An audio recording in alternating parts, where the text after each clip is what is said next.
नमस्कार। खेती किसानी से संबंधित महत्वपूर्ण जानकारी एवं कृषि समस्याओं के सटीक निवारण लेकर आपके द्वार हम लाए हैं पूसा समाचार। पूसा समाचार के इस खास अंक में मैं डॉक्टर सुभाश्री साहू, वैज्ञानिक कृषि प्रसार संभाग, मैं डॉक्टर सीताराम बिश्नोई, वैज्ञानिक कृषि प्रसार संभाग, पूसा संस्थान। शुरू करते हैं आज का ये खास अंक, जिसमें हम दर्शकों को धान की सीधी बुआई से संबंधित किसानों के साथ चर्चा का एक अंश दिखाएंगे एवं आम में महत्वपूर्ण समसामयिक क्रियाओं की विस्तृत तकनीकी जानकारी देंगे। आगे बढ़ने से पहले आप सभी से अनुरोध है कि आप हमारे संस्थान के चैनल को जरूर सब्सक्राइब करें एवं बेल आइकन को दबाना ना भूलें, ताकि हमारे YouTube चैनल पर अपलोड किए गए सभी वीडियो के नोटिफिकेशन आप तक जरूर पहुंचे। हमारे लिए बहुत उत्साह एवं हर्ष का विषय है कि देश के विभिन्न प्रदेशों से किसान भाई लगातार अपनी समस्याएं हमारे व्हाट्सएप नंबर 9560297502 पर भेज रहे हैं, जिसका समाधान हम पूसा व्हाट्सएप सलाह सेगमेंट में आपसे साझा करेंगे। और अंत में मौसम खबर। अनाजी फसलों में धान एक प्रमुख फसल है जो लगभग संपूर्ण भारत में उगाई जाती है। इस समय देश भर में किसान भाई धान की बुआई की तैयारी में लग गए हैं। किसान भाइयों, धान की सीधी बुवाई से पानी एवं श्रम की बचत तो होती ही है, साथ ही साथ ग्रीन हाउस गैस उत्सर्जन में भी कमी आती है। धान की सीधी बुवाई को बढ़ावा देने हेतु संस्थान के निदेशक डॉक्टर अशोक कुमार सिंह जी ने किसानों से खेत में जाकर उनसे चर्चा की। आइए देखते हैं उस चर्चा का एक अंश। भाई नमस्कार। आज तारीख है 13 मई।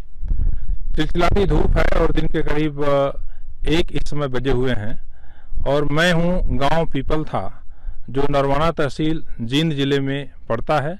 बिल्कुल पंजाब और हरियाणा का बॉर्डर है। मैं संगरूर जा रहा था किसानों को धान की सीधी बिजाई के बारे में उत्प्रेरित करने के लिए, और कल मैंने फेसबुक पे एक वीडियो देखा था। हमारे साथ किसान हैं मालक सिंह जी, जिन्होंने अपने फेसबुक पे डाला था कि अभी उन्होंने धान की सीधी बिजाई 12 तारीख को की थी, पूसा बासमती 1401 की। तो फिर मैंने सोचा कि इनके यहाँ से होते हुए मैं आगे जाऊँ, और अभी हम इनके खेत पर हैं। अब बात करते हैं मालक सिंह जी से। आपने इसमें कौन सी किस्म लगाई है?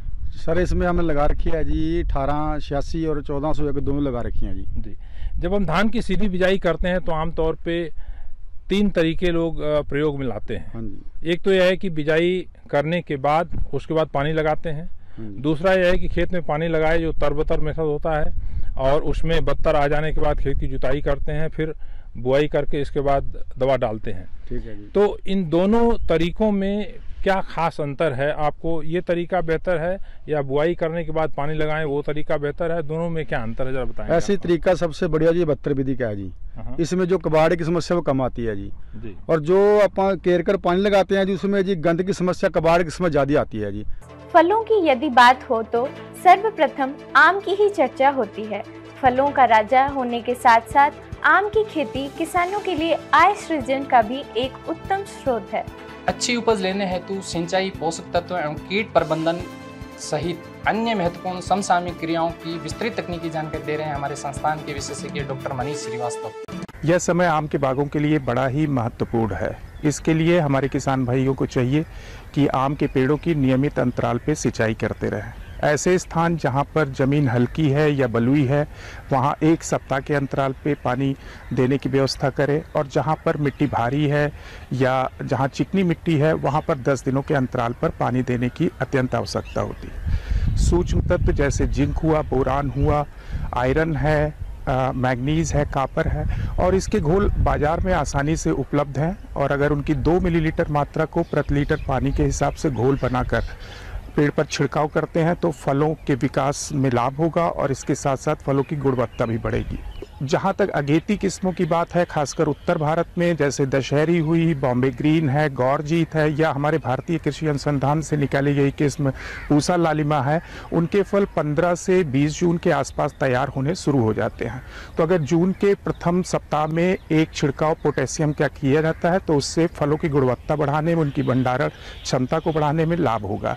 इसके लिए हमारे किसान भाई पोटेशियम क्लोराइड ले सकते हैं या पोटेशियम नाइट्रेट ले लें, अगर यह दोनों रसायन नहीं उपलब्ध है तो पोटेशियम सल्फेट का भी प्रयोग कर सकते हैं और उसकी 1% का घोल बनाकर एक छिड़काव करने से काफ़ी लाभ होगा। ऐसा देखा गया है कि ईंट के भट्टों से जो जहरीली गैस निकलती है, खास तौर पर सल्फर डाइऑक्साइड, उससे आम में कोयलिया विकार हो जाता है। तो आम की कोयलिया विकार से बचाने के लिए हमारे किसान भाइयों ने मई के प्रथम पखवाड़े में एक छिड़काव बोरेक्स का अवश्य कर लिया होगा और एक दूसरा छिड़काव इस समय करने की आवश्यकता है, जिसके लिए 10 ग्राम बोरेक्स को लेकर उसको प्रति लीटर पानी के हिसाब से घोल बनाकर उसका एक छिड़काव इस समय अवश्य कर दे। इस समय जो सबसे प्रमुख कीट आम के बागों में जिसका प्रकोप देखा जा रहा है वह है फल मक्खी कीट और इसकी मादा फल की सतह पर छिलके के नीचे अंडे देती है और उन अंडों से लार्वा निकल करके वह गूदे को खाता है और जो प्रभावित भाग होता है वहाँ पर सड़न पैदा हो जाती है। ऐसे फल खाने योग्य नहीं होते हैं और वह पेड़ से गिर जाते हैं। तो हमारे कुछ किसान भाइयों ने अवश्य ही फल मक्खी ट्रैप अपने बाग में लगा लिया होगा और जिन्होंने लगा लिया उनको सबसे ज़्यादा सावधानी इस बात की रखनी है कि उसमें जो उपचारित लकड़ी लगी है उसको नियमित अंतराल पे बदलते रहें। सामान्य तौर पर 15 से 20 दिनों के अंतराल पे जो उपचारित लकड़ी फल मक्खी ट्रैप में रखी होती है उसको बदलना जरूरी होता है। और जिन किसान भाइयों ने अभी फल मक्खी ट्रैप नहीं लगाया है उनको जल्द से जल्द फल मक्खी ट्रैप लगाने की व्यवस्था करनी चाहिए। सामान्य तौर पर 1 हेक्टेयर क्षेत्रफल के लिए 12 से 15 फल मक्खी ट्रैप पर्याप्त होते हैं। अब बात आती है कि फल मक्खी ट्रैप की लकड़ी को उपचारित कैसे करें। इसके लिए 3 रसायनों की ज़रूरत होती है। पहला है एथाइल अल्कोहल जिसकी 6 भाग मात्रा ले लें और दूसरा रसायन है मिथाइल यूजिनॉल जिसकी 4 भाग मात्रा लें और इसके साथ साथ कीटनाशी जैसे कि स्पाइनोसाइड है उसकी 3 भाग मात्रा ले लें और इन सबको मिलाकर घोल बना लें और प्रयास करें कि जो प्लाईवुड का टुकड़ा या लकड़ी फल मक्खी ट्रैप में प्रयोग में लाई गई है उसको कम से कम 72 घंटे के लिए इस घोल में भिगो के रखें।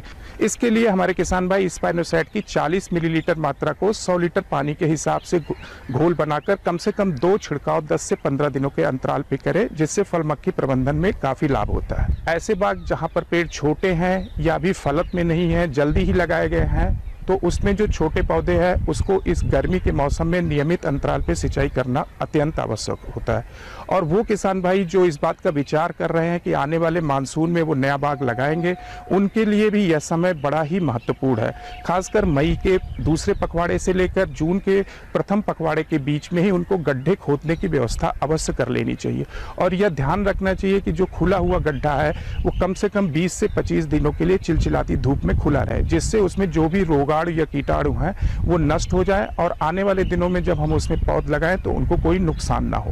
पूसा समाचार में अब समय है पूसा व्हाट्सएप सलाह सेगमेंट का, जिसमें हम आपकी खेती किसानी से जुड़े प्रश्नों का समाधान बताएंगे। भावनगर किसान से कई किसान भाइयों ने आम के फल लगने के तुरंत बाद पीले होकर झड़ने की समस्या बताई है। आपकी फसल में जिंक की कमी दिखाई दे रही है, जिसके कारण फल छोटे और पीले होकर झड़ने लग जाते हैं।